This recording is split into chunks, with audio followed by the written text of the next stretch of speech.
Good morning. How are you? I hope you're well. Welcome to Mel's Mindful Musings. Well, I got excited yesterday learning that little things can really please me. I managed to get in and get my hair cut after 4 months, but decided that having left it for so long, I enjoyed having it long, so didn't have a huge amount done. But it was lovely just seeing people again, chatting, hearing the music, having a head massage. Fabulous, all wonderful. But people were talking about, somebody said, "Oh, isn't it wonderful you got such lovely curly hair?" And I went back to a time when I was little and really resented it. I didn't like it at all. I was a bit of a tomboy, and people always saying, "Isn't she cute?" I wasn't quite keen on. And then when I was at school and I was older, I got very bullied about it. So it got me thinking about how I love it, now, and I love the fact that it's part of me and who I am.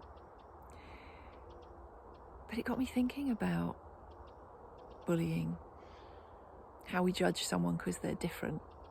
I love meeting people with new cultures, new ways of thinking. It makes for wonderful listening, debate. If I'm lucky enough to go abroad, I love somehow finding out about the culture there, because so often there's so much I can learn, other ways that can help me to grow and just keep growing, just keep learning, just keep expanding, keeps me thinking, is that the way that I think now? Has that changed? I like to think that I'm forever flowing and evolving. So I find it strange when I hear people getting so stuck in dogma, in a very strong way of thinking, but if it's challenged, they get angry. And I often think, is that because they're scared? Is it based on fear? And hence we point fingers saying, you're wrong, I'm right. You're in that camp, I'm in this camp. And I suppose I have a feeling that if we're always trying to work with a lighter, more spiritual way of being, for me that means more acceptance, more consideration. I certainly don't get it right all the time. Celebrating differences. Been many people throughout history have tried to get everyone to think the same way.